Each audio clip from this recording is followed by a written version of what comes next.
है मान्छे मार्ने र मर्ने कुरो त साधारण भइसक्यो कुन बेला कसले कसलाई कहाँ मार्छ भन्ने कुरो चाहिँ एकदमै साधारण भइसकेको छ राजनीति भएकै छैन यहाँनिर पोलिटिक्सलाई अब जिरोबाट सुरु गर्नुपर्छ नेपालको अहिलेको समस्या यति जटिल भइसकेको छ तपाईँ जहिले पनि तपाईँ मर्न तयार भएर बाहिर निस्कनुपर्छ क्या चाहिँ नेपाल असफल राष्ट्र हुने दिशातिर अगाडि बढिरहेको छ देश दुर्घटनातिर अगाडि गइरहेको छ तीव्र गतिमा अगाडि बढिरहेको छ केबी रोकाले नेपालका माओवादी र सरकारको बीचमा है वार्ता गराउने कुरामा महत्त्वपूर्ण भूमिका खेल्यो यसै अब चाहिँ नरहने देशमा अराजक भएर चाहिँ तपाईँको गृहयुद्ध है म देश फस्ने अथवा अफगानिस्तान हुनेतिर देश अगाडि गइरहेछ यसको चाहिँ अराजक अवस्थाबाट देशलाई मुक्त गर्नको लागि पनि सेना अगाडि आउनु पर्यो नेताहरूलाई पनि हामीले मार्गदर्शन गर्न सकेनौँ है नेपाली काङ्ग्रेस कामै नलाग्ने पार्टी रहेछ यसले देशलाई कहीँ लैजाँदैन तपाईँलाई आज यहाँ पुर्याए तिनीहरूलाई नबिर्सनु होला यो कुरो मैले उहाँलाई भने त्यो भारतीयपन चाहिँ उनीहरूमा छैन Indian youths are no more Indians जनता रोइरहेका छन् कराइरहेका छन् मरिरहेका छन् र लोकतन्त्र प्रजातन्त्रको रक्षा गर्नको लागि पनि नेपाली सेना अगाडि आउनु पर्यो त आखिरमा अन्तिम चाहिँ तपाईँको ब्याकबोन राष्ट्रको भने त सेना हो नि त यो सङ्कटबाट देशलाई मुक्त गर्नुपर्छ अब नेपाली सेना र जनता नेपालमा राजनीतिक दलहरू नै छैनन् वास्तवमा अहिलेको अवस्थामा भन्यो भने त देयर आर नो पार्टिज हामी नेपालीहरूले हाम्रो एजेन्डालाई हामीले कहिले पनि छलफल गरेका छैनौँ आदरणीय दर्शक श्रोता पछिल्लो विकसित घटनाक्रममाथि केन्द्रित रहेर कुराकानी गर्नका निम्ति राजनीतिक विश्लेषक डाक्टर केबी रोकायासँग कुराकानी गर्न गइरहेको छु डाक्टर साहब स्वागत छ यहाँलाई हुन्छ धन्यवाद नेपालको राजनीति बुझि नसक्नुको भो भन्छन् मान्छेहरू प्रजातन्त्र पनि मान्छेले देखे गणतन्त्र पनि देखे सम्पूर्ण युद्धका हिंसाका स्वरूपहरूलाई पनि मान्छेले निहाले राजनीतिकै नाममा ती सबै वैधानिक जस्ता पनि भए तर पनि मान्छेलाई चित्त बुझेन राजनीतिसँग राजनीति बेठिक भएको हो कि राजनीति चलाउनेहरू बेठिक भएका हुन् तपाईँले कसरी हेरिराख्नु भएको छ भनिदिनुहोस् त हुन्छ धन्यवाद अब नेपालको राजनीतिको कुरा गर्दाखेरि मैले लामो समयदेखि भन्दै आएको कुरा चाहिँ के हो भने नेपालमा सही रूपमा राजनीति नै भएको छैन यहाँ भन्ने हो मेरो राजनीति भएकै छैन यहाँनिर है किनभने हिजोकै परम्परागत तपाईँको चाहिँ राणा शासनदेखि लिएर यतातिर चाहिँ तपाईँको होइन पञ्चायत जे भने पनि हामीले हैन शासनको स्वरूप बदलिएन परिवर्तन भएन र खाली चाहिँ हरेक कुरा फेरि के भने आयातित भयो क्या सबै नेपाललाई यो प्रजातन्त्र भन्ने पनि आयातित हैन त्यो लोकतन्त्र भन्यो त्यो पनि आयातित गणतन्त्र भन्यो भने त्यो आयातितै हो हैन मानवाधिकार भन्छ नेपालमा त्यो पनि आयातितै हो हाम्रो देशको परिवेश हाम्रो यहाँको धार्मिक सांस्कृतिक ऐतिहासिक भौगोलिक सामाजिक हैन त्यो परिवेश भित्रबाट हामीलाई सुहाउने खालको हैन परिपाटी व्यवस्था हामीले खोज्नुपर्ने थियो तर त्यो खोज्ने काम कहिले पनि भएन है अनि चाहिँ बाहिरबाट जसले दियो त्यो लिने बानी चाहिँ नेपालको छ नि त विकासको प्रक्रिया पनि त्यही हो यहाँ विकास भनेर भन्यौँ त्यो विकास पनि हामीले निर्णय गरे होइन कि अब हाम्रो कस्तो खालको विकास गर्ने विकासलाई कसरी अगाडि बढाउने प्राथमिकता केलाई दिने पहिला के कुरो गर्ने यहाँ त कसैले बाटो बनाइदिन्छ भने बनाइदिउँ कसैले पुल बनाइदिन्छ भने हुन्छ कसैले एउटा बिल्डिङ बनाइदिन्छ भने हुन्छ लत्था लिङ्ग भत्ता भिङ्ग तपाईँको चाहिँ भएछ क्या यहाँको त्यस कारणले हामी नेपालीहरूले हाम्रो एजेन्डालाई हामीले कहिले पनि छलफल गरेका छैनौँ हैन सबै कुरो बाहिरबाट अरूको सहयोगमा अरूको चाहिँ इनिसिएटिभमा है अरूको इन्ट्रेस्टमा भइराखेको हुनाले नेपालमा राजनीति नै भइराखेको छैन त्यही भएर मैले आजभन्दा 8-9 वर्ष अगाडि त्यो भनेको 2068 सालमा जुन बेलामा राष्ट्रिय मानवाधिकार आयोगको सदस्य पनि थिएँ म त्यो बेला मैले सानो एउटा बुकलेट निकालेको थिएँ त्यसको शीर्षक के थियो भने क्रमभङ्गता र रूपान्तरण नेपालको समस्या समाधान गर्नको लागि यो दुईटा कुरा हुनुपर्छ क्रमभङ्गता र रूपान्तरण क्रमभङ्गता केमा राजनीतिमा पोलिटिक्समा क्रमभङ्गता आउनुपर्छ अब भनेको मतलब पोलिटिक्सलाई अब जिरोबाट सुरु गर्नुपर्छ ब्रेक गरेर एउटा पोइन्टमा ब्रेक गरेर है त्यहाँ जिरोबाट सुरु गर्नुपर्छ रूपान्तरण भनेको हाम्रो चाहिँ सोच विचार हैन हाम्रो चाहिँ सबै कुरा चिन्तन शैलीहरुमा अलिक रूपान्तरण आउनु पर्यो हैन तर राजनीतिमा क्रमभङ्गता आउनु पर्यो डाक्टर साहब, राजनीतिमा क्रमभङ्गता आउनु पर्यो, यो राजनीति नै भएन, हामीले जेलाई राजनीति भन्यौँ त्यो राजनीति भएन र राजनीति जिरोमा आउनु पर्यो भन्नुभयो तपाईँले, जिरोबाट थाल्नु पर्यो भन्नुभयो तपाईँले। त्यो जिरोबाट भनेको के अमूर्त भयो क्या? जिरो भनेको कहाँबाट? यो जिरोमा पुग्दा कस्तो हुन्छ, त्यो जिरो भनेको के हो, त्यो जिरो कहाँ छ, त्यहाँबाट सुरुवात भनेको के हो, अलिकति क्लियर गरिदिनुहोस् त। त्यो त तपाईँको चाहिँ के हो भने अहिले त्योसँगै जोडिएको अर्को कुरा मैले के भन्दैछु भने नेपालको अहिलेको समस्या यति जटिल भइसकेको छ है, हरेक प्रकारले के तपाईँको धार्मिक सामाजिक प्रकारले, भौगोलिक प्रकारले होइन, पारिवारिक प्रकारले होइन, राजनीतिक प्रकारले यति गण्डगोल र डामाडोलको अवस्था अहिले सिर्जना भएको छ। यो अवस्थाबाट देशलाई निकास अब राजनीतिक हिसाबले हुँदैन भनेको, there is no political way out. अहिलेको समस्याको पोलिटिकल वे आउट छैन, राजनीतिक निकास छैन है। त्यस कारणले अब हामीले गैर राजनीतिक निकास खोज्नुपर्छ यो देशको है। र त्यो भनेको चाहिँ फेरि बारम्बार मैले भन्दै आएको भनेको सैनिक हस्तक्षेप है, सैनिक हस्तक्षेप मार्फत है त्यो अहिलेको राजनीतिलाई जिरोमा ल्याएर है, केही समय सेनाकै अधीनमा अब सेनाले नै शासन गर्नुपर्ने हो कि होइन, परिस्थितिलाई नियन्त्रणमा ल्याएर नर्मलाइज गरुन्जेलसम्म के। अहिले त डामाडोल छ नि त, अहिले समाज यति चाहिँ तपाईँको भ्रष्टीकरण भएको छ, यति अनुशासनहीन भएको छ, यति अनैतिक चाहिँ समाज भएको छ, हत्या र हिंसा चाहिँ यस्तो नराम्रो प्रकारले बढेको छ। नेपाली समाजमा कहिले हामीले नचिताएका चाहिँ हत्याहरू, अहिले चाहिँ अपराधहरू हाम्रो समाजमा भइरहेका छन् है। मान्छे मार्ने र मर्ने कुरो त साधारण भइसक्यो, कुन बेला कसले कसलाई कहाँ मार्छ भन्ने कुरो चाहिँ एकदमै साधारण भइसकेको छ। तपाईँ जहिले पनि तपाईँ मर्न तयार भएर बाहिर निस्कनुपर्छ क्या। घरबाट बाहिर जाँदाखेरि म नआउन सक्छु होइन, मेरा छोराछोरी स्कुलबाट नआउन सक्छन् होइन, मेरो श्रीमान नआउन सक्छ भन्ने त्यो तयारी सधैँ भइरहनु पर्ने अवस्था अहिले छ, तपाईँले देखिराख्नु भयो त। त्यही कारणले यो अवस्थाबाट र अर्को चाहिँ तपाईँको यो फेरि एउटा अराजक खालको बाहिर नागरिक अराजकताको वातावरण अहिले पनि बनिरहेछ फेरि होइन। यो न्युमा अथवा त्यो न्युमा जनताहरू सडकमा आउने, तर त्यहाँ के हुँदैन, त्यहाँ न नेतृत्व छ है, त्यहाँ विचार पनि छैन है, त्यहाँ कुनै सिद्धान्त पनि छैन, त्यो उनीहरूको कुनै लक्ष्य पनि छैन यो गर्ने है, यसको लागि भन्ने केही भन्छ न, जनता सडकमा ल्याउने। विगत 1 वर्ष 2 वर्षभित्र तपाईँले विभिन्न व्यक्तिहरूले विभिन्न न्युमा चाहिँ जनताहरूलाई सडकमा त ल्याए नि त होइन, तर त्यसको परिणाम त केही पनि निस्केन फेरि। त्यस कारणले त्यो नागरिक अराजकता, अहिले नागरिक सरकारका कुराहरू पनि आइरहेका छन् होइन, नागरिक आन्दोलनका कुराहरू उठिरहेका छन्, नागरिक अभियानका कुराहरू विभिन्न साथीहरूले उठाइराख्नु भएको छ। त्यसको फेरि त्यसले कहाँ लैजान्छ, जनता देशलाई भनेको नागरिक अराजकतामा लैजान्छ होइन। त्यो नागरिक अराजकताले के गर्न सक्छ, एउटा देशलाई गृह युद्धमा लैजान पनि सक्ने भयो। अर्को त्यसलाई नै प्रयोग गरेर न्यू बनाएर अन्तर्राष्ट्रिय हस्तक्षेप पनि हुन सक्ने सम्भावनाहरू भए होइन। नेपाल असफल राष्ट्र बनाउनको लागि नेपाललाई प्रयासहरू त जारी छन् होइन। जनयुद्धकै बेलामा है त्यो अन्तर्राष्ट्रिय मिडियाहरूमा म पढ्ने गर्थेँ, त्यही बेला पनि चाहिँ नेपाल असफल राष्ट्र हुने दिशातिर अगाडि बढिरहेको छ भन्ने चाहिँ त्यो खबरहरू त्यही बेलादेखि नै आउँथे। भन्दाखेरि नेपाललाई असफल राष्ट्र बनाउने र नेपालमा द्वन्द्व सिर्जना गर्ने, नेपाललाई अफगानिस्तान बनाउने है षड्यन्त्रहरू र प्रयासहरू त अन्तर्राष्ट्रिय स्तरमा भइ नै राखेका छन्। किनभने नेपालको महत्त्व छ होइन, एउटा भौगोलिक यसको चाहिँ यस्तो एकदम रणनीतिक यसको लोकेसन भएको कारणले गर्दाखेरि यसकारण यो सबै कुराबाट देश दुर्घटनातिर अगाडि गइरहेको छ, तीव्र गतिमा अगाडि बढिरहेको छ। यो दुर्घटनाबाट बचाउनको लागि अहिलेको अराजक अवस्थाबाट चाहिँ देशलाई मुक्त गर्नको लागि र राजनीतिलाई नयाँ प्रकारले सुरुवात गर्नको लागि एउटै विकल्प भनेको सैनिक हस्तक्षेप हो भनेर मैले बारम्बार अब त्यो मान्छे सुन्ने श्रोताहरू पनि दिक्क भइसक्यो होला नि लाग्छ क्या मलाई। डाक्टर साहब, त्यसो गर्यो भने राजनीति जिरोबाट सुरु हुन्छ भन्ने तपाईँको कुरा हो।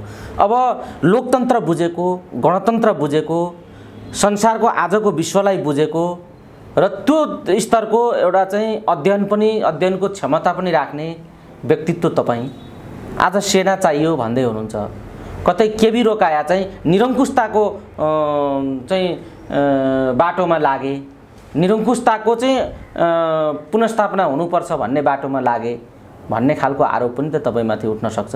एउटा चाहिँ आजको विश्वमा त्यो खालको निरङ्कुशताको अभ्यास अर्थात् त्यो खालको निरङ्कुश आम मानिसहरूलाई जसले आफूलाई लोकतन्त्रवादी भन्छन् ती मानिसहरूले सुन्दाखेरि यो अनौठो खालको कुरा भएन यो? त्यो त नेपालको सन्दर्भमा मात्र होइन। केही समय अगाडि मलाई एकजना अमेरिकन साथीले भेट्यो है, मलाई भेट्यो। नेपालमा धेरै वर्ष बसेको मान्छे हो, यहाँ आउनुभएको थियो, नेपालमा आउनुभएको थियो, मलाई भेट्नुभयो। अनि उहाँले काठमाडौँको विभिन्न चाहिँ अन्तर्राष्ट्रिय समुदायसँग भेटघाट गर्नुभयो होला है। अनि उहाँबाट त्यस पछाडि उहाँले मलाई आएर के भन्नुभयो भने, डाक्टर रोकाया, काठमाडौँको अन्तर्राष्ट्रिय समुदायले, काठमाडौँ स्थित अन्तर्राष्ट्रिय समुदायले तपाईँको बारेमा के सोध्छ भन्ने कुरा भनौँ म तिमीलाई भन्यो भने। के सोध्छ भन्दाखेरि KB Rokaya is advocating for military intervention भन्ने चाहिँ उहाँहरूको बुझाइ छ है। अब त्यो बुझाइ सही पनि हो फेरि उहाँहरूको, किनभने 2016 सालमा आजभन्दा झन्डै 4 वर्ष 5 वर्ष अगाडि अमेरिकाबाट एकजना पत्रकार आउनुभएको थियो। वासिङटनबाट प्रकाशित हुने द नेसनल इन्ट्रेस्ट भन्ने एउटा पत्रिका छ। त्यो चाहिँ अमेरिकी सरकारको ले नै सञ्चालन गरेको होला, अमेरिकी सरकारकै संलग्नता त्यसमा हुनसक्छ जस्तो लाग्छ मलाई। अमेरिकाको राष्ट्रिय चाहिँ तपाईँको स्वार्थ है, द नेसनल इन्ट्रेस्ट भन्ने एउटा महत्त्वपूर्ण जर्नल। त्यो जर्नलको लागि एउटा लेख बनाउनको लागि ती महिला पत्रकार काठमाडौँ आएकी थिइन्। अनि उनलाई यहाँ आएपछि मलाई भेटिन्। अब कुनै साथीहरूले कसैले मेरो नाउँ दिए, उनलाई मेरो टेलिफोन दिए। नेपालमा गएपछि डाक्टर केबी रोकायालाई पनि भेट्नु है भनेको हुनाले उनी आएर मलाई भेटिन्। अनि मेरो अन्तर्वार्ता पनि लिइन्। अनि अरू धेरै नेपालका व्यक्तिहरूलाई पनि अरू व्यक्तिहरूलाई पनि भेटिन्। र उहाँ गइसकेपछि उनले एउटा लेख बनाइन्। त्यसबाट नेपाल भ्रमणबाट नेपालका विभिन्न व्यक्तिहरूसँग गरेको कुराकानीको आधारमा एउटा लेख बनाइन्। र त्यो लेख चाहिँ त्यो नेसनल इन्ट्रेस्ट भन्ने जर्नलमा छापियो है। अनि त्यो चाहिँ उहाँ मलाई पछि पठाइदिनु भएको थियो उहाँले। त्यसमा उनले मलाई कसरी कोट गरेका छन् भने है, 3टा कुरा भनेका छन् उनले। केबी रोकायाले नेपालका माओवादी र सरकारको बिचमा है वार्ता गराउने कुरामा महत्त्वपूर्ण भूमिका खेल्यो। अर्को भनेको अहिले ऊ चाहिँ राष्ट्र संस्थाको पुनर्स्थापना र सैनिक हस्तक्षेपको पक्षमा छ भन्ने कुरो उनले लेखिन्। त्यस कारणले अन्तर्राष्ट्रिय स्तरमै त्यो कुरा बुझेछन् मान्छेहरूले। अब नेपालमा त अब तपाईँको विभिन्न मिडियाहरूमा मैले झन्डै 5 वर्षदेखि यो कुरो भन्दैछु र विशेष गरी विगत 3-4 महिना यता मेरो फोकस चाहिँ तपाईँको सैनिक हस्तक्षेपमा भएको छ। त्योभन्दा अगाडि मैले तपाईँसँग चाहिँ कुरा गरेँ मैले हैन, अर्कै तपाईँ मिडियामा हुँदाखेरि मैले तपाईँसँग कुरा गरेँ हो। विगत 5 वर्षदेखि मैले के भन्दै आएको थिएँ त, नेपाल रहनको लागि चाहिँ नेपालमा सापेक्ष राष्ट्र संस्थाको पुनर्स्थापना अपरिहार्य छ। यो देश हिन्दू अधिराज्य हुनुपर्छ र त्यो गराउनको लागि नेपालमा राष्ट्र संस्था पुनर्स्थापना र नेपाललाई हिन्दू अधिराज्य बनाउने काममा नेपाली सेनाले भूमिका खेल्नुपर्छ भन्दै आएको। तर विगत 3-4 महिनादेखि नेपालको अवस्था र अन्तर्राष्ट्रिय अवस्थालाई ध्यानमा दिएर है, मैले अघि नै भने नि, देशै अब चाहिँ नरहने, देशमा अराजक भएर चाहिँ तपाईँको गृहयुद्ध है म देश फस्ने अथवा अफगानिस्तान हुनेतिर देश अगाडि गइरहेछ।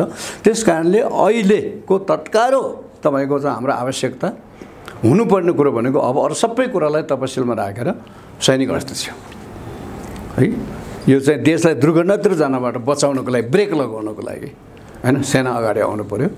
र राजनीतिमा क्रमबद्धता ल्याउनको लागि तपाईँले भने जस्तै 0मा ल्याउनको लागि पनि सेना अगाडि आउनु पर्यो।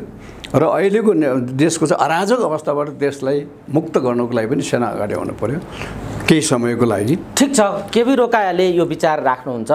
अहिले अन्तर्राष्ट्रिय रूपमा केबी रोकायाका विचारहरूलाई निहाल्नेहरूले पनि यो कुरा बुझे र नेपाली जनताका बिचमा म भनिरहेकै छु भनेर तपाईँले कुरा राख्दै गर्दा यो अहिलेको दलीय व्यवस्था, अहिलेको संसदीय व्यवस्थाप्रति केबी रोकाया धेरै नै निराश भए भन्ने एउटा त्यो बुझ्न सकिने भयो। त्योभन्दा जटिल कुरा चाहिँ यो दलहरू आज यति साह्रो अविश्वास र सङ्कटमा तपाईँले किन देख्नुभयो र यी दलहरू किन पुग्यो होला यो बताइदिनुहोस् त। देशै नरहने स्थिति कसले बनायो? दलहरूले बनाएका त होलान्। यिनै पार्टी, यिनै नेता, यिनै कार्यकर्ताले बनाएका नै होलान् यो स्थिति त। तर यो स्थिति बन्नुमा केले काम गरेको हो र दलहरू यहाँ यो स्थितिमा आइपुग्नुमा कि जहाँबाट राजनीति जिरोमा सुरु गर्नु परोस्, जिरोमा फर्किने खालको स्थितिमा यी दलहरू किन आइपुग्यो होला तपाईँलाई के लाग्छ भन्नुहोस् त? देशलाई यो अवस्थामा आजको अवस्थामा ल्याउन सबैको भूमिका रह्यो भन्ने मलाई लाग्छ। खालि हामीले दलहरूलाई मात्रै दोष दिएर मात्र पुग्दैन जस्तो लाग्छ मलाई। प्रमुख रूपमा दलहरूले हो 7 सालबाट सुरु भएको नेपालको संसदीय राजनीति होइन आजसम्म आउँदाखेरि दलहरूले नै देशलाई आजको अवस्थामा पुर्याए। तर त्यो सँगसँगै फेरि नेपालका बुद्धिजीवीहरूको भूमिका पनि त रह्यो होइन। म जस्तै बुद्धिजीवी, म हिजो पनि होइन कुनै अर्कै कुराको लागि वकालत गरेर हिँडेँ नि त म पनि त। मानवाधिकारवादी सङ्गठनमा बस्नुभयो र अर्को काम गर्नुभयो तपाईँ होइन। नेपाल भनौँ माओवादीहरूलाई चाहिँ नैतिक समर्थन गर्नुभयो, त्यसमा आबद्धै हुनुभयो। भनेखेरि नेपालका बुद्धिजीवीहरूको पनि यसमा चाहिँ हामीले जसरी चाहिँ यहाँको देशको परिस्थितिलाई देशको चाहिँ परिवेशबाट हेर्नुपर्ने थियो, व्याख्या गर्नुपर्ने थियो, विश्लेषण गर्नुपर्ने थियो। हाम्रो ऐतिहासिक, हाम्रो धार्मिक, सांस्कृतिक, परम्परागत होइन भौगोलिक, नेपालको सामाजिक संरचना होइन यी सबै कुराहरूलाई हेरेर हामीले चाहिँ विश्लेषण गरेनौँ भन्ने मलाई लाग्छ। र हामीले एउटा बाटो देशलाई देखाउन सकेनौँ र राजनीतिक दलहरूलाई पनि नेताहरूलाई पनि हामीले मार्गदर्शन गर्न सकेनौँ। नेपालको राजनीतिको एउटा चरित्र भनेको तपाईँको नेपालको राजनीतिको धेरै चरित्र छन्। अहिलेसम्मको नेपालको राजनीतिका धेरै चरित्रहरू छन्, क्यारेक्टरिस्टिक्सहरू छन्। यसमध्ये एउटा भनेको चाहिँ बुद्धिजीवीहरूको चाहिँ भूमिका अलमोस्ट जिरो है। राज्य सञ्चालनमा होस् होइन अथवा चाहिँ दलहरूलाई चाहिँ सल्लाह दिने कुरामा होस्, नेताहरूलाई सल्लाह दिने कुरामा होस्, नीति निर्माणमा पनि होइन हरेक देशमा तपाईँको थिङ्क ट्याङ्कहरू हुन्छन् है। बेलायतमा छ, अमेरिकामा छ, जुनसुकै सरकार आए तापनि, जुनसुकै दलको सरकार आए तापनि त्यसले नै फेरि चाहिँ त्यहाँको विदेश नीति, त्यहाँको अर्थनीति होइन त्यहाँको चाहिँ स्वास्थ्य, त्यहाँको शिक्षा हरेक क्षेत्रमा चाहिँ तपाईँको सरकारलाई इनपुट दिने, फिडब्याक दिने होइन पोलिसी निर्माणमा सहयोग गर्ने होइन थिङ्क ट्याङ्कहरू हुन्छ। नेपालमा त त्यो छैन, त्यो कहिले पनि छैन। भनेपछि नेपालको राजनीति फेल हुनको होइन एउटा कारण भनेको बुद्धिजीवीहरूको न्यून भूमिका होइन एउटा त्यो कुरा रह्यो। अर्को भनेको तपाईँको मिडिया हो, तपाईँहरू पनि जिम्मेवार हुनुहुन्छ फेरि होइन। मिडियाको पनि त भयङ्कर ठुलो चाहिँ भूमिका छ फेरि राज्य सञ्चालन। तर नेपालको मिडियाले पनि फेरि होइन राजनीतिक दलहरूलाई, सरकारलाई अथवा समाजलाई सही प्रकारले निर्देशित गर्ने काम त भएन नि होइन। नेपालको मिडियाहरू पनि बहुसङ्ख्यक मिडिया आजको अवस्थामा त स्वतन्त्र मिडिया नै छैन भन्ने जनताहरूको आज बुझाइ छ होइन। स्वतन्त्र मिडिया सबै कुनै न कुनै दलबाट सञ्चालित अथवा कुनै दलसँग आबद्ध, कुनै चाहिँ राजनीतिक विचारसँग आबद्ध, कोही राजनीतिक नेताहरूले चलाइराखेको अथवा कुनै विदेशी शक्तिहरूले शक्ति केन्द्रमुखी होइन चलाइराखेका भनेपछि त मिडियाले पनि त्यो भूमिका खेल्न सकेन होइन। अर्को भनेको त फेरि हिजोदेखिको तपाईँको राष्ट्र संस्था जुन यो देशमा जुन अहिले चाहियो यो देश रहनको लागि नभए हुँदैन भनेर मैले भनिरहेको छु होइन। त्यो राष्ट्र संस्थाको पनि केही भूमिका होला त्यसमा होइन। त्यो राष्ट्र संस्थाका सञ्चालकहरूले पनि केही गल्ती गरेको होला जुन कुरो राजा ज्ञानन्दले बारम्बार भनिरहेका देख्छु म चाहिँ। हामी सबैबाट गल्ती भयो भन्ने उनले अभिव्यक्ति यो दिइरहेका छन् क्या, भने स्वीकारेका छन् कि हामी सबैबाट गल्ती भयो होइन। अब हामीले सबैले देशको लागि सोचौँ भन्ने खालको अभिव्यक्तिहरू आउँछन् र नेपाली जनताहरूबाट पनि त गल्ती भयो नि त। जनताहरूले जतिको अहिलेको सरकार त यो 2/3 बहुमत त नेपाली जनताहरूले नै दिएको हो। नेपाली जनताहरूले नै उनीहरूलाई चाहिँ निर्वाचित गरेको हो, भोट दिएको हो होइन। भन्दाखेरि जनतामा पनि त्यो खालको चेतना चाहिँ एउटा राष्ट्रको पक्षमा, राष्ट्रको हितमा सोच्ने चाहिँ बानी हामीहरू कसैमा भएन क्या। आफ्नो व्यक्तिगत स्वार्थ, आफ्नो पारिवारिक स्वार्थ, आफ्ना छोराछोरीको भविष्य, आफ्नो राजनीतिक भविष्यलाई केन्द्रबिन्दुमा राखेर हामीले बोल्ने र निर्णय गर्ने काम गरिरहेका छौँ। त्यस कारणले यो यसमा सबैको दोष छ, तर प्रमुख रूपमा चाहिँ राजनीतिक दलहरूकै हो। र मैले त अझ के पनि भन्ने गरेको छु भने नेपालमा जति पनि राजनीतिक परिवर्तनहरू भए आजसम्म आइपुग्दा ती सबै नेपालीहरूद्वारा नेपालको लागि, नेपालीहरूको लागि भएनन् है। ती सबै राजनीतिक परिवर्तनहरू बाह्य शक्तिको आडमा, बाह्य शक्तिको चाहिँ डिजाइनमा, बाह्य शक्तिको स्वार्थमा भए भन्ने मैले भनिरहेको छु। 7 सालकैदेखि लिएर आखिरमा नेपालको राष्ट्रियता कमजोर हुने प्रक्रिया त 7 सालदेखि सुरु भयो नि त। समग्र घटनाक्रमले त्यो कुरा पुष्टि गरौँ भन्ने कुरा तपाईँले राख्नुभयो। म तपाईँलाई अब दुईटा कुरा सोध्छु, यो कुराले दुईटा प्रश्न उब्जायो। पहिलो कुरा, तपाईँले हिजो जे ठानेर जे सोचेर यी दलहरूलाई नेताहरूलाई विश्वास गर्नुभयो र तपाईँले जे भूमिका गर्नुभयो त्यो प्रति पश्चाताप गर्ने ठाउँमा आइपुग्नु भएको हो? तपाईँलाई पश्चाताप भएको हो अहिले? पश्चातापै त अब भएको हो भन्न सकिन्छ सक्दैन थाहा छैन। तर मैले खास एक्टिभ राजनीति, एक्टिभ पोलिटिक्स त मैले गरिनँ। म एउटा टेक्नोक्रेट होइन, प्राविधिक क्षेत्रको मान्छे, इन्जिनियर, र मेरो जीवन पनि फेरि चाहिँ तपाईँको इन्जिनियरिङ क्याम्पसमा पढाएरै बितेको हो होइन। त्यस कारणले मसँग 2048 सालभन्दा अगाडि मलाई राजनीतिक अनुभव थिएन, राजनीतिको र पनि मलाई थाहा थिएन है। किनभने त्योभन्दा अगाडि पढ्नेतिरै चाहिँ मेरो ध्यान नभयो, किनभने पढ्ने कुरो पनि मैले धेरै सङ्घर्ष गरेर मैले पढेको हुँ होइन। एकदम दुर्गम क्षेत्रबाट, दुर्गम गाउँबाट, एउटा साधारण नेपाली एउटा परिवारबाट होइन आएको मान्छे भएको हुनाले मैले पढाइको लागि पनि धेरै सङ्घर्ष गर्नु पऱ्यो, अध्ययनको लागि। राजनीतिको लागि समय भएन मसँग होइन। त्यस पछाडि पढेर आइसकेपछि अब 48 सालमा नेपालमा, अब 47 सालमा राजनीतिक परिवर्तन भइसकेपछि बहुदलीय व्यवस्था आइसकेपछि 48 साल 49 सालमा देखि मलाई चाहिँ राजनीतिक चेतना आउन थालेको बल्ल। त्यो बेला मैले आफ्नो पढाइ पनि सकिसकेको थिएँ। मैले फिलिपिन्सबाट पिएचडी गरेर फर्केँ मलाई 48 सालमा, र 49 सालमा पुल्चोक क्याम्पसको क्याम्पस चिफ हुने मौका पाएँ होइन। त्यसपछि अलिकति विद्यार्थी राजनीतिलाई बुझ्न थालेँ। मैले क्याम्पस चिफ भइसकेपछि विद्यार्थीहरूले मलाई राजनीति सिकाउन थाले है। त्यहाँका अब प्राध्यापकहरूले पनि मलाई राजनीति सिकाउनु। मैले वास्तवमा भन्यो भने जिन्दगीमा राजनीतिक हिसाबले मैले भोटै हालेको थिएन कहिले पनि राजनीतिमा, इलेक्सनमा मैले भोट हालेको थिएन है। त्यसपछि म बिस्तारै बहुदलीय व्यवस्था आयो नेपालमा। अब यो सबै कुरो ठिक हुन्छ, अब देशमा विकास हुन्छ, देश होइन एकदम तीव्र गतिमा चाहिँ त्यहाँ विकासको गति अगाडि बढ्छ है भनेर जुन आशा नेपालीहरूले गरेका थिए र मैले पनि गरेको थिएँ फेरि होइन। मैले पनि बहुदलीय व्यवस्था को नैतिक समर्थन त मेरो थियो होइन। पञ्चायतलाई फालेर बहुदलीय व्यवस्था आउनुपर्छ, बहुदलीय व्यवस्था आइसकेपछि हामी खुसी पनि भयो नि त, म पनि खुसी भएँ, हामी सबैजना खुसी भयौँ। तर व्यवस्था आइसकेपछि त दल र नेताहरूले त फेरि जनताको त्यो आशालाई त पुरा गर्न सकेन है।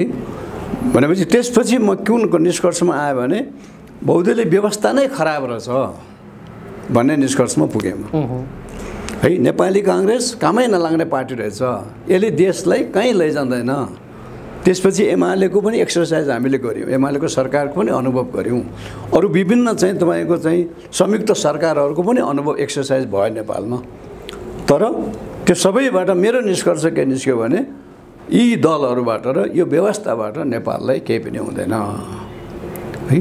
त्यही बेला ठ्याक्कै हाम्रो चाहिँ बाबुरामजीहरूले एउटा त्यो आन्दोलन सुरु गर्नुभयो। पछि गएर जुन जनयुद्धको रूप लियो त्यसले होइन, त्यो आन्दोलन उहाँले सुरु गरिसकेपछि होइन, अनि बिस्तारै नेपालमा आमूल परिवर्तन हुनुपर्छ भन्ने एजेन्डा उहाँले ल्याउनु भयो अगाडि। अनि त्यो आमूल परिवर्तन हुनुपर्छ भन्ने कुरामा म पनि कन्भिन्स भएँ, किनभने संसदीय व्यवस्थाकै विकल्प भन्नुभएको है हो। अब त आमूल परिवर्तन चाहिँ आवश्यक छ है यो देशमा भनेपछि उहाँहरूको एजेन्डालाई, आन्दोलनलाई मैले चाहिँ अलिकति समर्थन गर्दै पछि गएर त म पुरै होमिएँ पनि त्यो माओवाद जनयुद्धमा है कि। तर पछि उहाँहरू जब अगाडि बढ्दै जानुभयो र शान्ति प्रक्रियामा आइसकेपछि, सरकारमा आइसकेपछि म एक प्रकारले राष्ट्रिय मानवाधिकार आयोगमा गएको पनि त्यो माओवादीसँगको मेरो आबद्धताकै नाताले हो। त्यहाँ राष्ट्रिय मानवाधिकारमा गइसकेपछि अनि त्यसपछि बिस्तारै बिस्तारै उहाँहरूका चाहिँ काम गर्ने शैली होइन र उहाँहरूले पुरै जनतालाई पुरै बिर्सिनु भयो है। आफ्ना चाहिँ हिजोका तपाईँको एजेन्डाहरू र हिजोका सिद्धान्त, हिजो उहाँहरूले भन्ने कुराहरू सबै बिर्सेर त्यसको ठ्याक्क विपरीत उहाँहरूको जीवनशैली र कार्यशैलीहरू भए। मैले भनेको समग्र आन्दोलनको विश्वासमाथि विश्वासघात भएपछि तपाईँ स्वतन्त्र जस्तो बस्नुभयो। प्रचण्डजी पहिलोपटक प्रधानमन्त्री हुँदाखेरि होइन, उहाँहरू त्यो बेला नयाँ बजारमा बस्नुहुन्थ्यो नि होइन, नयाँ बजारमा हामी भेट्न गयौँ म मेरो श्रीमती मेरो छोरा उहाँलाई बधाई दिन भनेर हामीले उहाँको निवासमा गएका थियौँ हैन।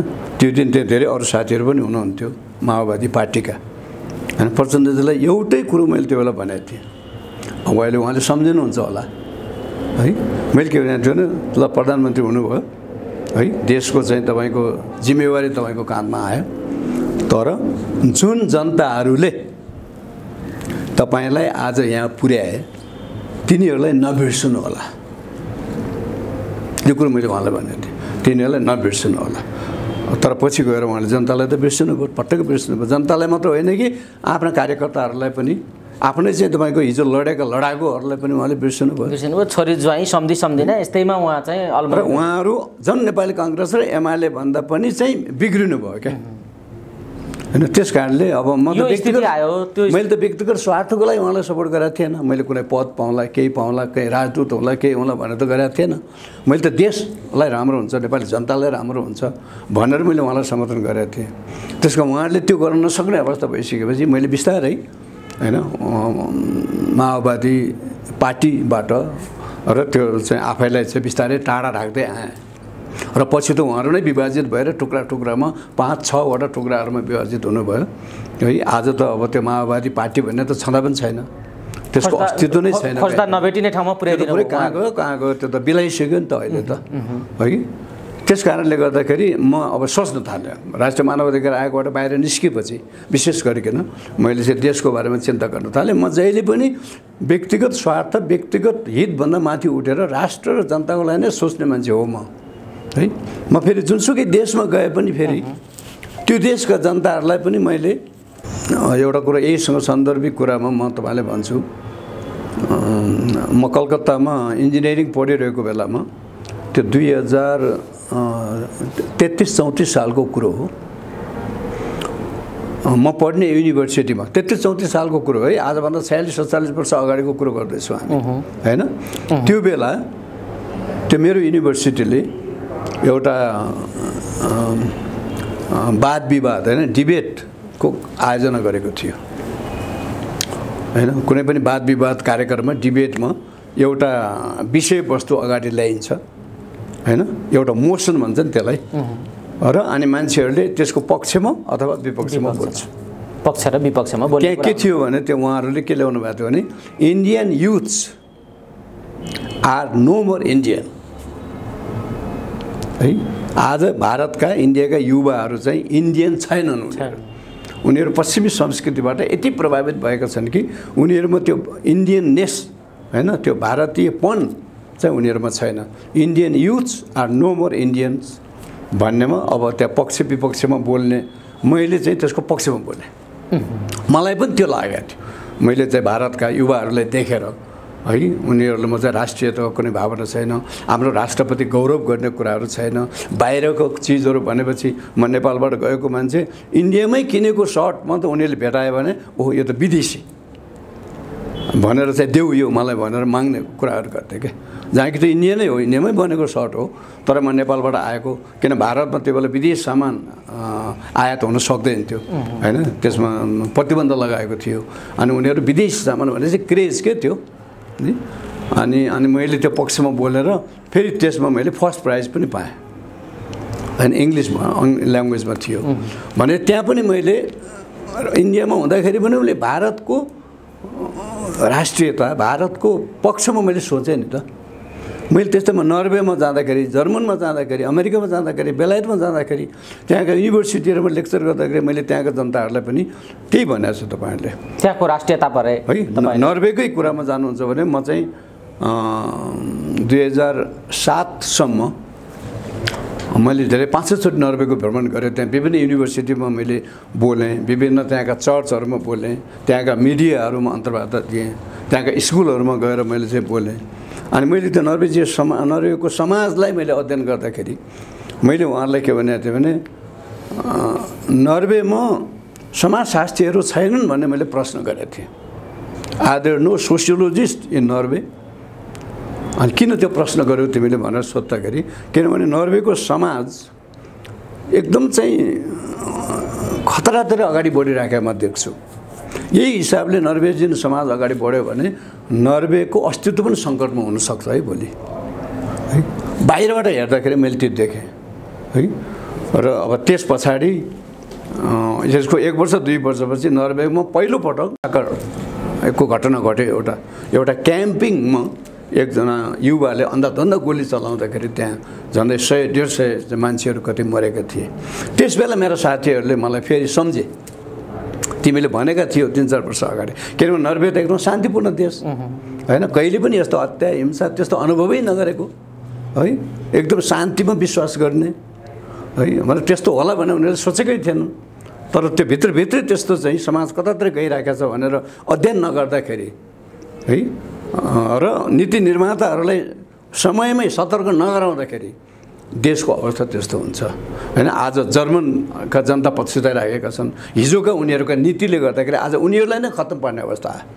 फ्रान्सको अहिले अवस्था हेरिराख्नु भएको छ तपाईँले त्यहाँ होइन, कसरी चाहिँ मुस्लिमहरूसँग उहाँहरूको अहिले टक्राउ परिरहेको छ फ्रान्सको होइन।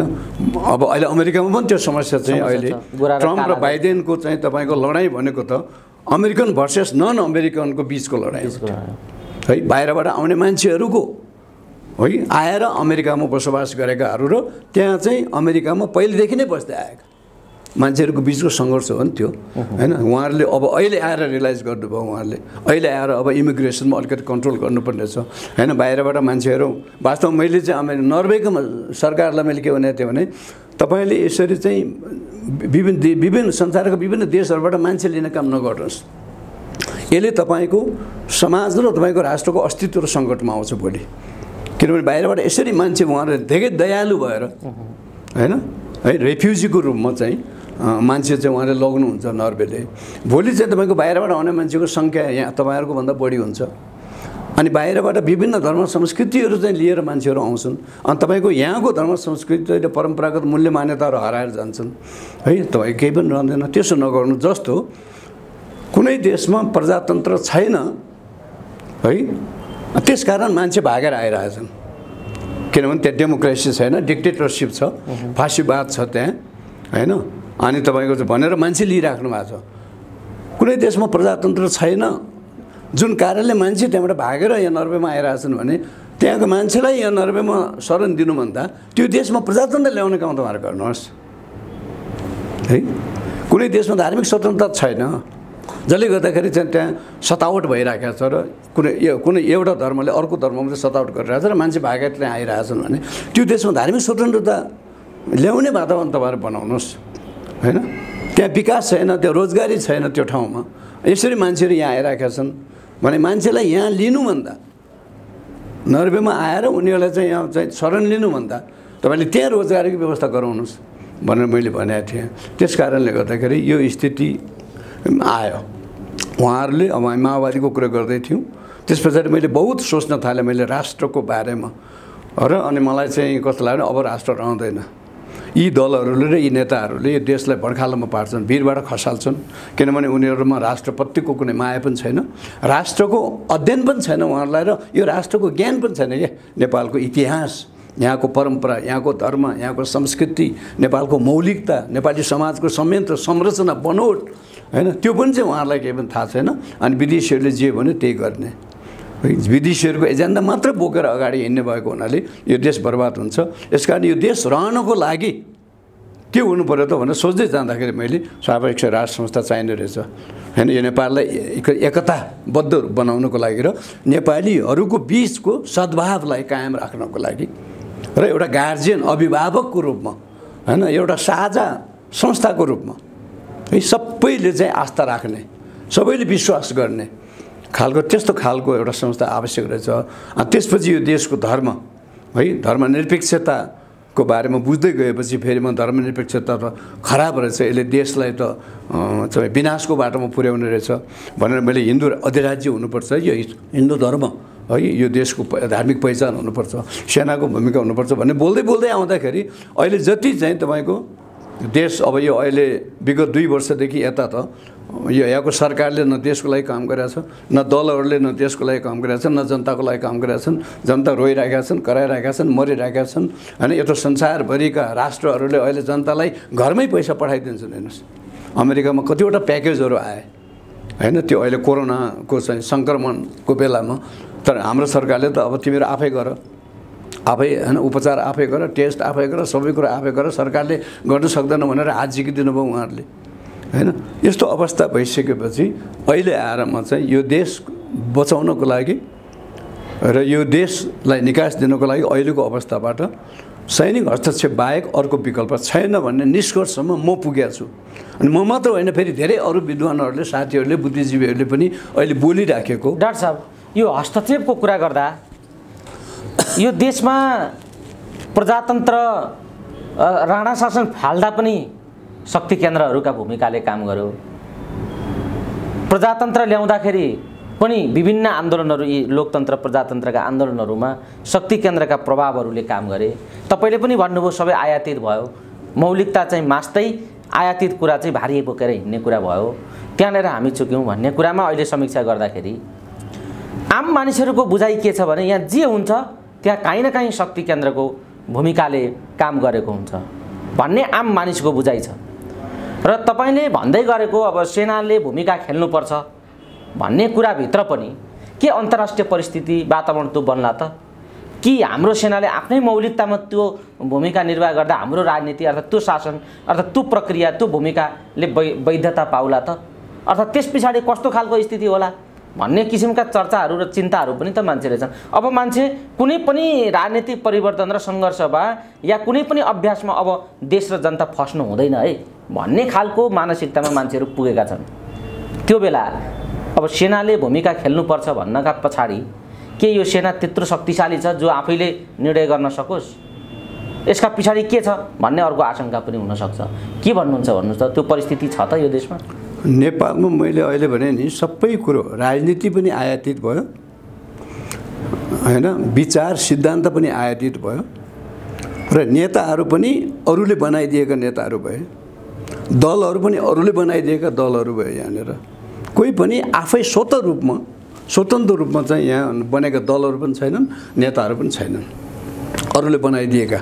हैन अरूले माथि ल्याइदिएका हैन भने बाह्य शक्तिहरूले बनाइदिएका भएको हुनाले नेपालमा आयातित नभएको एउटा संस्था भनेको नेपाली सेना हैन पृथ्वीनारायण शाहले निर्माण गरेको नेपाली सेना उत्पत्ति भएको है र चाहिँ त्यो आयातित भएको होइन त्यो है त्यसमा मौलिकता छ र नेपालको इतिहासको रक्षा कसैले गरेको छ अहिले नेपालमा भने त्यसलाई जोगाएर राख्ने काम पनि नेपाली सेनाले गरेको छ हैन किनभने उनीहरू त्यो सुरुदेखि नै नेपाल निर्माणदेखि नै संलग्न हुँदै आए हैन र नेपालको धर्म र संस्कृतिको प्रतिनिधित्व नेपालमा अहिले कसैले गर्छ भने त्यो नेपाली सेनाले नै गरिरहेछ र त्यो नेपालको धर्म र संस्कृति र परम्पराको रक्षा जगाउन कसैले गरिरहेको छ अहिले आजको दिनसम्म भने त्यो नेपाली सेनाले गरिरहेको छ आफ्नो कर्तव्य आफ्नो धर्म उसले छोडेको छैन हैन गणतन्त्रमा आइपुग्दा पनि हैन तपाईको चाहिँ धर्मनिरपेक्षता र गणतन्त्रमा आइपुग्दा पनि नेपाली सेनाले आफ्नो परम्परागत शैलीमा परिवर्तन ल्याएको छैन हैन गणतन्त्रको मर्मअनुसार पनि काम गरेर देख्दिनँ म चाहिँ है अनि एकजना विद्वान मित्रले अब टेलिभिजनमा अन्तर्वार्ता दिएर भन्नुभयो उहाँले हैन म नेपाली जर्नलको चाहिँ एकजना जर्नलको अहिले भाल जर्नलको चाहिँ म चाहिँ अफिसमा गएँ त्यहाँ मैले राष्ट्रपतिको फोटो देखिनँ हैन त्यहाँ त पृथ्वीनारायण शाहको फोटो देखेँ मैले भनेर उहाँले मिडियामा भन्नुभएको थियो क्या है भन्दाखेरि र म यही कारणले पनि मैले अहिलेसम्म चाहिँ आफ्नो मेरो व्यक्तिगत सोचाइ र मैले भन्दै पनि आएको के भने वास्तवमा भन्नु न नेपाली सेना यस्तो एउटा संस्था हो जो अहिलेसम्म तपाईँको त्यसमा बाह्य प्रभाव पनि त्यति परिसकेका छैन हैन र त्यो चाहिँ बिटुलिएको छैन के हैन एउटा शुद्ध चाहिँ नेपाली एउटा इन्स्टिट्युसन है भनेको चाहिँ नेपाली सेना मात्र हो र नेपाली सेनाले मलाई भित्रभित्र कता लाग्छ भने 47 सालको राजनीतिक परिवर्तन र अझ 62-63 को चाहिँ राजनीतिक परिवर्तनलाई भित्रबाट आत्मसात गरेको छैन भन्ने मेरो आफ्नो बुझाइ छ किनभने उसले त्यो अनुरूप आफ्नो क्रियाशैली आफ्नो सङ्गठनलाई त्यो अनुसार ढालेको छैन नि त हैन धर्मनिरपेक्ष राष्ट्रको सेना भनेपछि त्यो धार्मिक गतिविधि त्यहाँ हुनु भएन तर सेनाको दैनिक दिनचर्या नै तपाईको धार्मिक गतिविधिबाट सुरु हुन्छ हैन यतातिर त्यो मैले अघि नै भने उनीहरूले पृथ्वीनारायण शाह प्रतिको चाहिँ उनीहरूको जुन सम्मान हैन पृथ्वीनारायण शाहले चाहिँ जसरी उनीहरूले अहिले सम्मान दिइराखेका छन् हैन अझ अहिलेको हाम्रो प्रधान सेनापति ले आफ्नो कार्यभार सम्हाल्ने अवस्थामा आइपुग्दाखेरि त जुन सैनिक मुख्यालयकै अगाडि पृथ्वीनारायण शाहको शाली खडा गरिएको छ त्यहाँनिर जसले मेरो विचारमा पश्चिमी शक्तिहरूलाई हैन ठुलो झापड हो भन्ने मलाई लाग्छ त्यो किनभने विशेष गरेर युरोपियन राष्ट्रहरू है युरोपियन युनियन त पृथ्वीनारायण शाहको नाउँ पनि सुन्न चाहँदैन है त्यसको एउटा उदाहरण पनि म तपाईँलाई दिइहाल्नु फेरि मैले पहिला पनि सायद भने होला है त्यसको उदाहरण भनेको 2016 सालमा 2016 मा मलाई इस्वी सम्बत 2016 मा भनेको 4 वर्ष अगाडि 2006 मा 2006 मा शान्ति प्रक्रिया सुरु भयो मतलब त्यो बृहत शान्ति सम्झौता हस्ताक्षर भयो नेपाल सरकार र माओवादीको बीचमा अनि 2016 मा त्यो बृहत शान्ति सम्झौता भएको 10 वर्ष पुगेको उपलक्ष्यमा एउटा कार्यक्रम केही मानवाधिकार साथीहरूले त्यसमा विशेष गरी स्वर्गीय पद्मनारायण तुलाधर र हाम्रो चाहिँ तपाईँको दमननाथ ढुङ्गानाजीहरू संलग्न भएको एउटा संस्थाले एउटा कार्यक्रमको आयोजना गर्नुभएको थियो त्यो कार्यक्रममा विभिन्न देशका चाहिँ विशेष गरेर दात्री राष्ट्रहरूका राजदूतहरूलाई उहाँले त्यहाँ बोलाउनु भएको थियो त्यो कार्यक्रममा र त्यो कार्यक्रममा अन्तमा आएर चाहिँ धन्यवाद ज्ञापन गर्ने भोट अफ थ्याङ्क्स दिने सन्दर्भमा जुन साथीले त्यो भोट अफ थ्याङ्क्स दिँदै हुनुहुन्थ्यो धन्यवाद ज्ञापन गर्दै हुनुहुन्थ्यो सबैलाई उहाँले कताबाट कुन सन्दर्भमा पृथ्वीनारायण शाहको नाउँ उहाँले लिनुभयो पृथ्वीनारायण शाह भन्ने त्यो नाउँ चाहिँ उहाँले उच्चारण गर्नुभयो त्यसले गर्दाखेरि त्यहाँ भएका पश्चिमी डिप्लोमेटहरूले त्यसको अब्जेक्सन गरे आपत्ति जनाए Why did you take the name of Prithvinarayan Shah Prithvinarayan शाहको नाउँ किन लियो पृथ्वीनारायण शाहको नाउँ किन मेन्सन गर्यो भनेर एउटा नेपालीले हैन यो नेपाल राष्ट्र निर्माण गर्ने यो नेपाल राष्ट्र दिने हाम्रो राष्ट्र निर्माताको नाउँ लिँदाखेरि उनीहरूलाई त्यस्तो आपत्ति हुँदो रहेछ र भोलिपल्ट तपाईँले हेर्नुभयो भने 2016 नोभेम्बर 21 को मलाई त्यो डेट पनि थाहा छ नोभेम्बर 21 तारिकको रिपब्लिकामा एउटा लेख छ त्यो लेखको शीर्षकै के छ भने western diplomats object to the role of Prithvinarayan Shah in nation building हैन यो राष्ट्र निर्माणमा पृथ्वीनारायण शाहले खेलेको भूमिकाप्रति उनीहरूले आपत्ति जनाए पृथ्वीनारायण शाहको नामै सुन्न नचाहने हैन पश्चिमा र विशेष गरी युरोपका चाहिँ तपाईँको डिप्लोमेटहरू अब अहिले कति चाहिँ उनीहरूलाई जलन भइराख्यो होला क्या त्यो कि नेपाली सेनाको मुख्यालयको अगाडि पृथ्वीनारायण शाहको शालिगै तपाईँको चाहिँ स्थापना भएको छ भन्ने कुरो हैन त्यस कारणले गर्दाखेरि यो देशलाई बचाउने यो राष्ट्रको पहिचानको रक्षा गर्ने यो राष्ट्रको धर्मको रक्षा गर्ने यो राष्ट्रको जनताको रक्षा गर्ने है र अझ मैले अहिले के भनिरहेको छु भने नेपाली सेना किन अगाडि आउनु पर्यो त भन्दाखेरि प्रमुख रूपमा तीनटा कुराको रक्षा गर्नको लागि एउटा राष्ट्रको रक्षा गर्नको लागि एउटा नेपाली जनताको रक्षा गर्नको लागि र लोकतन्त्र प्रजातन्त्रको रक्षा गर्नको लागि पनि नेपाली सेना अगाडि आउनु पर्यो किनभने अहिले लोकतन्त्र छैन नेपालमा अहिले प्रजातन्त्र छैन अहिले बहुदलीय व्यवस्थाले काम गरिरहेका छैन यहाँनिर बहुदलीय व्यवस्थाको आधारभूत हैन तपाईँको चाहिँ तपाईँको प्रिन्सिपल्सहरू पनि सिद्धान्तहरू पनि यहाँ लागू भएका छैनन् हैन यहाँ चाहिँ तपाईँको शक्ति सन्तुलनको अथवा चेक एन्ड ब्यालेन्सको सिद्धान्त पनि यहाँ भएको छैन हैन यहाँ कायम छैन संसदले काम गरेको छैन तपाईँको जुडिसियरीले कामै गरेको छैन हैन अझ तपाईँको कार्यकारिणीले पनि विधि सम्मत रूपले काम गरेको छैन त्यहाँनिर व्यक्तिगत अहिले त व्यक्तिको शासन छ नि त नेपालमा हैन अझ अहिले विगत केही दिनदेखि त यता नेपाल खालि प्रधानमन्त्री केपी शर्मा ओली र अर्को चाहिँ नेकपाको अध्यक्ष प्रचण्ड हैन पुष्पकमल दाहाल प्रचण्डजीको लडाइँकै वरिपरि देश घुमिरहेको छ यसले मलाई एउटा के सम्झना दिलायो भर्खर 1 महिना जति अगाडि फिलिपिन्समा त्यहाँ एउटा संवैधानिक सङ्कट आएको थियो यो म नेपाली सेनालाई भन्न चाहन्छु है तपाईँको मिडिया मार्फत नेपाली सेनाको नेतृत्वलाई म यो कुरो सुनाउन चाहन्छु त्यहाँ चाहिँ संवैधानिक सङ्कट आयो फिलिपिन्समा तपाईँले त्यो पढ्नुभयो भने थाहा छैन त्यो सङ्कट के थियो भने त्यहाँको संसदमा फिलिपिनको संसदमा दुईजना सभामुख भयो कि है, एउटा सभामुख छ, अर्कोले पनि म सभामुख भनेर दाबी गर्यो। दुईजना सभामुख हुँदाखेरि चाहिँ तपाईँको त्यो संसदको काम कारबाहीमा बाधा आयो, काम कारबाही ठप्प भयो अब त्यहाँ है। त्यसले गर्दाखेरि अब धेरै निर्णयहरू के हुनुपर्ने हो र राष्ट्रको अब यति धेरै चुनौतीहरू छन्, आन्तरिक र बाह्य चुनौतीहरू फिलिपिनले सामना गरिराखेका बेलामा संसदले कामै गर्न नसक्नु, संसदमा कुनै छलफल र बहसै हुन नसक्नु, त्यो त एउटा ठुलो समस्या पऱ्यो त्यहाँ। र पछि आएर बल्ल बल्ल बल्ल धेरै लामो एक्सर्साइज पछि त्यो समस्या समाधान त भयो। त्यसमा एकजनाले राजीनामा गर्यो होइन, उसले अब यो समस्या समाधान गरौँ, अब यसरी त भएन भनेर उसले पछि हट्यो र एउटा संसदले सभामुखले राजीनामा दियो, त्यो समस्या समाधान भयो। त्यसपछि फिलिपिनको प्रधान सेनापतिको मैले स्टेटमेन्ट हेरेको थिएँ क्या, त्यहाँको प्रधान सेनापतिले भनेको कुरो मैले पढेको थिएँ न्युजमा। उसले के भनेको थियो भने यो समस्या केही समय अगाडि बढेको भए हामी हस्तक्षेप गर्थ्यौँ भनेको छ उसले।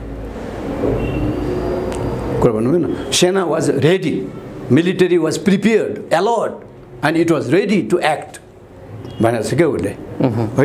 त्यो त राष्ट्रमा त्यस्तो सङ्कट आउँदाखेरि त आखिरमा अन्तिम चाहिँ तपाईँको ब्याकबोन राष्ट्रको भने त सेना हो नि त होइन। राष्ट्र बचाउने र देश बचाउने अथवा जनता बचाउने भनेको सेना हो।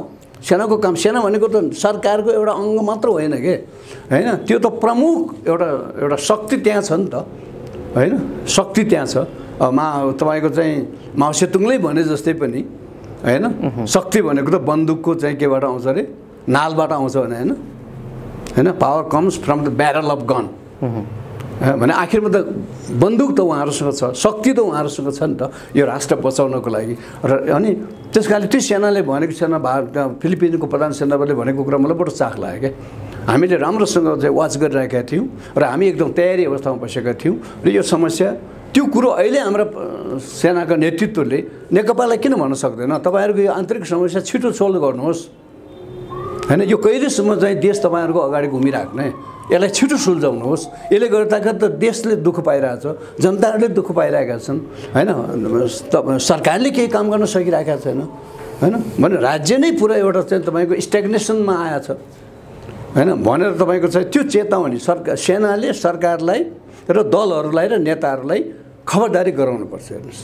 डाक्टर साहब, जस्तो अन्तिम सङ्कटका बिचमा सेनाको भूमिका सेनाले निर्वाह गर्नुपर्ने बेला आउँछ, त्यो अन्तिम स्थिति यहाँ आइपुगेको हो यो देशमा, यो अन्तिम स्थिति भयो यहाँ। त्यो त अब तपाईँले देखिराख्नु भएको छ नि त, यो अहिले मात्र होइन धेरै अगाडि आइसकेको थियो भन्ने मलाई लाग्छ क्या। किनभने अहिले यहाँ नेपाल र नेपाली जनताको लागि, यो राष्ट्र र जनताको लागि त कुनै कामै भइरहेको छैन। ठ्याक्कै तपाईँलाई यहाँ रोकेर म विषय अलिकति कुराकानी छट्याउने क्रममा पनि छु म। अब यो देशमा अहिले जुन सङ्कट आयो भनेर भन्दैछौँ हामी, त्यो सङ्कट पनि काहीँ न काहीँ शक्ति केन्द्रका भूमिकाहरूसँगै जोडिएको छ। भारतका गुप्तचर प्रमुख आउँछन्, सेना प्रमुख आउँछन्, फेरि उत्तरको पनि एउटा खालको सक्रियता त्यस्तै छ, पश्चिमी मुलुकहरूको पनि यहाँ हात धोएर बाटा लागिहाल्ने स्थिति देखिँदैन। यी समग्र स्थितिहरूलाई हेर्दाखेरि यो सबै कुरालाई म्यानेज गरेर चाहिँ जान सक्ने हैसियत हाम्रो सेनाले राख्छ। अब नेपालमा भएका अहिले भएका शक्तिहरूमध्ये त्यो हैसियत राख्ने चाहिँ नेपाली सेना मात्र हो भन्ने लाग्छ मलाई। मैले अघि नै भने नि, किनभने यसले नेपालको इतिहासको प्रतिनिधित्व पनि गरेको छ, नेपालको मौलिकताको प्रतिनिधित्व पनि गरेको छ, नेपालको धर्म संस्कृतिको प्रतिनिधित्व पनि गरेको छ, नेपाली जनताको फेरि एउटा आशाको केन्द्र पनि म मात्र होइन, सम्पूर्ण नेपाली जनताहरू अहिले देश जतिसुकै चाहिँ तपाईँको नराम्रो अवस्थामा भए पनि सेना छ है भन्ने त्यो आशा चाहिँ तपाईँको आशाको केन्द्र त नेपाली सेना हुन्जेलसम्म चाहिँ यो देश बर्बाद चाहिँ हुँदैन है, सेनाले त्यो बर्बाद हुन दिँदैन भन्ने त आशा त नेपालीहरूमा छ। अर्को भनेको अन्तर्राष्ट्रिय हिसाबले पनि मलाई लाग्छ अहिलेका राजनीतिक दल र नेताहरू अथवा नेपालका बुद्धिजीवीहरू, नेपालको मिडिया भन्दा पनि राम्रो सम्बन्ध नेपाली सेनाको छ होइन। भारतसँगको तपाईँले देखि नै हाल्नुभयो, चीनसँग चाहिँ, किनभने हाम्रो धेरै जडजापहरू चाहिँ संसारका विभिन्न देशहरूमा गएर उहाँले तालिम लिएर आउनु भएको छ। अर्को कुरो चाहिँ युएन मार्फत नेपाली सेनाले संसारका विभिन्न देशमा शान्ति कायम गर्ने होइन, शान्ति मिसनमा चाहिँ तपाईँको काम गर्दै आएको छ। सबभन्दा बढी संसारमा चिनेको संस्था भनेको नेपाली सेना एउटा भूमिका खेलेको ग्लोबल एउटा भूमिका खेलिरहेको संस्था पनि नेपाली सेना हो। त्यस कारणले अवश्य पनि हाम्रा छिमेकीहरूको पनि चित्त बुझाउनु त हामीले पर्छ पक्कै हैन। अन्तर्राष्ट्रिय समुदायको पनि चित्त बुझाउनु पर्यो। हामी एक्लै त गर्नै सक्दैनौँ कुनै पनि काम। तर प्रमुख रूपमा नेपाली जनताले के भन्छन् भन्ने कुरो नेपाली सेनाले सुन्नुपर्छ क्या। नेपाली जनता र नेपाली सेना मिलेर चाहिँ अहिलेको यो चाहिँ तपाईँको यो सङ्कटबाट देशलाई मुक्त गर्नुपर्छ। अब नेपाली सेना र जनता है, त्यस कारणले अब नेपाली जनता सडकमा आउनु पर्यो है। सेना आओ देश बचाऊ भन्ने नारा अब लाग्नुपर्छ भन्ने मलाई लाग्छ। ठ्याक्कै डाक्टर साहब, हामी कुराकानीको अन्तिम चरणमा छौँ। अहिले नेकपाभित्र जुन किचलो छ, यो किचलोको वास्तविक कारण के हो र प्रमुख प्रतिपक्षी दललाई लोकतन्त्रमा एउटा संसदीय व्यवस्थामा छाया सरकारको रूपमा हेरिन्छ। यो प्रमुख प्रतिपक्ष भन्ने छ कि छैन भन्ने स्थिति अहिले आइराखेको छ। यो किचलो र यो प्रतिपक्षको भूमिकाहीनता, अकर्मण्यता केही बीचबाट यी अनेक कल्पनाहरू उब्जेका हुन् भन्ने कुरा चाहिँ लगभग स्पष्ट देखिन्छ। अब यो किचलो के हो र प्रतिपक्षको अकर्मण्यता के हो र जानाजान यो परिस्थिति तयार गर्ने कुरामा यी दलहरू लागेका हुन् कि यिनीहरूको अर्को बाध्यता केही छ, यो बताइदिनुहोस् त। यो के दलहरूलाई यो थाहा छैन होला त यो परिस्थिति यतातिर जाँदैछ, हामी आफ्नो अवसानको बाटोमा छौँ भन्ने कुरा के दलहरूले नबुझेका हुन् त भन्ने एउटा प्रश्न छ। बुझेका हुन् भने के गरेका हुन् त भन्ने अर्को प्रश्न छ। यो के गरेका हुन् बताइदिनुहोस् त। होइन, प्रमुख समस्या के हो भने जब तपाईँ स्वतन्त्र हुनुहुन्न होइन, कसैको लागि तपाईँले काम गरिराख्नु भएको छ, कसैको भारी तपाईँले बोकिराख्नु भएको छ भने यो समस्या आउँछ कि अन्यलताको अहिले जुन समस्या हाम्रो राजनीतिक दलहरूमा नेताहरूमा आइरहेको छ होइन, सरकारमा जुन देखिन्छ नि, त्यो कारण भनेको चाहिँ उहाँहरू स्वतन्त्र हुनुहुन्न, उहाँहरू आफै सञ्चालित हुनुहुन्न, कसैले उहाँहरूलाई सञ्चालन गरिरहेको छ हैन। यस कारणले गर्दाखेरि चाहिँ उहाँहरू आफै केही पनि गर्न सक्नुहुन्न। खालि कसले कस्तो खालको निर्देशन दिन्छ कुन बेला त्यसअनुसार उहाँहरू काम गर्नुहुन्छ। मैले त राजनीति नै नेपालमा भएको छैन भने, नेपालमा राजनीतिक दलहरू नै छैनन् वास्तव अहिलेको अवस्था भन्यो भने त देयर आर नो पार्टिज। राजनीतिक दल हुनलाई जे हुनुपर्छ नि त्यो पनि छैन होला। कुनै पनि दलले दलको रूपमा काम गरेको छैन नि त अहिले। अहिले दलभन्दा नेता माथि छन् भनेपछि यही बुझाइ, कुनै पनि दल छैन, पार्टी छैन, नेतृत्व छैन भन्ने खालको बुझाइ राख्ने हो भने त तपाईले सेना या देशभक्त शक्तिले जे कदम उठाउनुपर्छ भनिराख्नु भएको छ, यो त ढिलो भइसकेछ नि त। त्यसो भए त त्यही भएर त मैले अब नेपालको यो हतार गर्नुपर्छ भन्नेमा तपाईँ हुनुहुन्छ। नेपालको राजनीतिलाई जिरोबाट सुरु गर्नुपर्छ भनिसक्नुभयो, सुरुमै भनिसक्नुभयो। डाक्टर साहब, अब जाँदा जाँदै धेरै कुरा त गरि नै सकियो। जाँदा जाँदै एउटा कुरा बताइदिनुहोस्, तपाईँ आज जे भनिराख्नु भएको छ, हिन्दू राष्ट्र, यहाँको मौलिकता, पहिचान, राष्ट्रियता र यहाँको एउटा मजबुत शक्ति र साँचो राजनीति भनेर जो भन्दै हुनुहुन्छ तपाईँले, तर तपाईँमाथि धेरै मानिसहरू प्रश्न गर्छन् र साह्रै अप्रिय ढङ्गले कहिलेकाहीँ तपाईँका बारेमा टिप्पणी भएको पनि हामी सुन्छौँ। सायद तपाईँले पनि त्यो महसुस गर्नुभएको छ। एउटा क्रिस्चियन सोसाइटी र क्रिस्चियन समुदाय निर्माण गर्नमा भूमिका खेलेको मान्छे किन यो भनिरहेको छ भन्ने मान्छेहरूलाई धेरै जवाब त दिइसक्नुभयो। तैपनि अब मानिसहरूको त्यो एउटा खालको पूर्वाग्रह अर्थात् मानिसहरूको अविश्वास या मानिसहरूको चाहिँ विभिन्न खालका आशंकाहरूलाई ठ्याक्कै बिर्को लगाइदिने गरी के भन्न चाहनुहुन्छ बताइदिनुहोस् त। होइन, सुरुमा मैले 5 वर्ष अगाडि भने नि त, 5 वर्ष जति अगाडि मैले यो भन्न थालेको हो।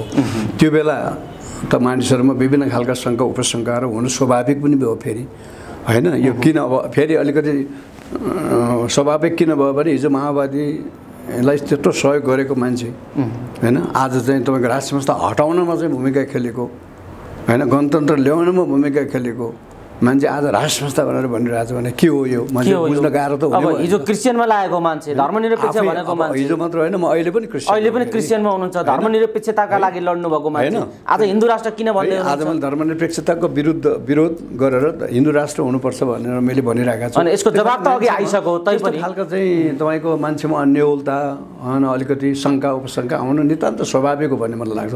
अर्को कुरो, मैले कहिले पनि मेरो अन्तर्वार्ता अथवा मैले बोलेका कुराहरूमा मान्छेले कस्तो खालको कमेन्ट गरिरहेका छन् भन्ने कुरो म हेर्दिनँ। अरूले सुनाउँछन् मलाई, जस्तो तपाईँले पनि सुनाउनु भयो अहिले होइन, तर म आफै हेर्दिनँ होइन। किनभने मैले जे बोल्नुपर्ने हो त्यो कुरो मैले बोलिरहेको छु क्या। म कसैको लागि बोलिरहेको छैन, कसैलाई खुसी पार्नको लागि बोलिरहेको छैन, मान्छेले के भन्छन् भनेर बोलिरहेको छैन नि। म सबभन्दा पहिला त म एउटा नेपाली भएर बोलिरहेको छु है, र यो नेपाल रहनुपर्छ है होइन। नेपालै रहेन भने हामी नेपाली कहाँ रहँला होइन। त्यस कारणले म नेपाली भएर बाँच्नको लागि नेपाल रहनुपर्छ। नेपाल रहनको लागि होइन, धर्म आस्था तपाईँ के मान्नुहुन्छ त्यो फरक कुरो भयो क्या त्यो है। तर नेपाल रहनको लागि चाहिँ यो शाहवंशीय राज संस्था तपाईँको हिन्दू, यो किनभने यो चाहिँ यो देश निर्माण कसरी भएको हो भन्ने कुरो हो क्या होइन। यो देश निर्माण जस्तो अहिले बेलायतमा तपाईँहरू त्यहाँको हो न 1980s होइन, आजभन्दा 40 वर्ष अगाडि म बेलायतमा पढ्दाखेरि त्यहाँ मैले एउटा न्युज पढेको थिएँ कि बेलायतका 2% जनताहरू चर्च जान्छन् भनेको त बेलायत बाहिरबाट हेर्दाखेरि त क्रिस्चियन कन्ट्री हो होइन। तर त्यहाँ 2% जनता मात्र चर्च जाने रहेछन् होइन। त्यो 2%मा पनि फेरि चाहिँ आस्था साँच्चै नै होइन बाइबलमा अथवा जिसस क्राइस्टमा आस्था राखेर जाने कति छन् होइन। त्यो तर आज त्यो पर्सेन्ट घट्यो कि बढ्यो मलाई थाहा छैन। तर बेलायत त क्रिस्चियन कन्ट्रीमै गनिन्छ क्या, किनभने बेलायतको निर्माण त्योसँग जोडिएको छ। चर्च जानेको सङ्ख्या 2% छ, तर पनि राष्ट्र चाहिँ हो। त्यस कारणले गर्दाखेरि नेपालको पहिचान भनेको चाहिँ हिन्दू धर्म हो भन्ने मलाई लाग्छ। कति प्रतिशत हिन्दू छन् या क्रिस्चियनमा लाग्यो भन्ने छलफलको विषय भयो। नेपालमा हिन्दूहरूको सङ्ख्या 2% हुँदाखेरि पनि नेपाल हिन्दू राष्ट्रै हुनुपर्छ भन्छु म चाहिँ होइन। पहिचानको कुरा हो भन्ने तपाईँ, किनभने तपाईँको यो देश 3टा शक्तिले बनायो भने त हो, एउटा राजनीतिक शक्ति, एउटा सैनिक शक्ति र एउटा धार्मिक शक्ति, आध्यात्मिक शक्ति होइन। यो 3टा मिलेर यो देश बनायो क्या। भनेको चाहिँ राजनीतिक शक्ति भनेको पृथ्वीनारायण शाहको नेतृत्व होइन, सैनिक शक्ति नेपाली सेना र आध्यात्मिक शक्ति भनेको हिन्दू धर्म होइन। यो 3टा जोडिया छ नि त त्यहाँनिर होइन। यो 3टाको बलमा नेपाल बनेको हो र यही 3टा खम्बामा नेपाल अडिएको छ भन्ने मैले बुझेको छु। र यो 3टा खम्बा भत्काइदिएपछि अथवा यो 3टा खम्बा रहेन भने नेपाल रहँदैन, नेपाल रहेन भने म रहन्न, म रहेन भने मेरो आस्था पनि रहँदैन होइन। त्यस कारणले मैले भनिरहेको त सबै चाहिँ हामी नेपालका विभिन्न धार्मिक समुदायका मित्रहरूलाई मैले के भन्ने गरेको छु भने हाम्रो धर्मको, हाम्रो आस्थाको रक्षाको लागि पनि होइन, म नेपालमा क्रिस्चियन भएर जिउनको लागि पनि किन यो राष्ट्र धर्मनिरपेक्षै भएर अगाडि बढ्यो भने त भोलि होइन मैले पनि यो आफ्नो आस्था राख्न पाउँदैन होइन। कुनै पनि धर्मले भोलि आफ्नो पहिचान राख्न पाउँदैन। यहाँ त सबै धर्म भोलि सकिन्छन् होइन। आज जसरी युरोपियन धर्मनिरपेक्षता अपनाएका राष्ट्रहरूमा जुन अवस्था छ नि त आज है, त्यहाँनिर धर्मको कुरै गर्न नपाइने होइन, ईश्वरको नामै लिन नपाउने होइन। जस्तो फ्रान्सका स्कुलहरूमा मैले अहिले पनि साइन बोर्डहरू त्यहाँ टाँसिएका हुन्छन् भन्ने मैले सुनेको छु र कि त्यहाँ तपाईँको रिलिजियन फ्री जोन होइन, धर्ममुक्त क्षेत्र भनेर स्कुलहरूलाई घोषणा गरेको छ। त्यहाँभित्र गएर तपाईँ धर्म नहुने बित्तिकै नैतिकताको कुरा, आध्यात्मिकताको कुरा केही पनि आउने भएन नि त्यहाँ होइन। र आध्यात्मिक तपाईँको चाहिँ कुराहरू होइन, जस्तो तपाईँको प्रेम भन्ने कुरो त्यो आध्यात्मिक बात हो क्या, प्रेम होइन।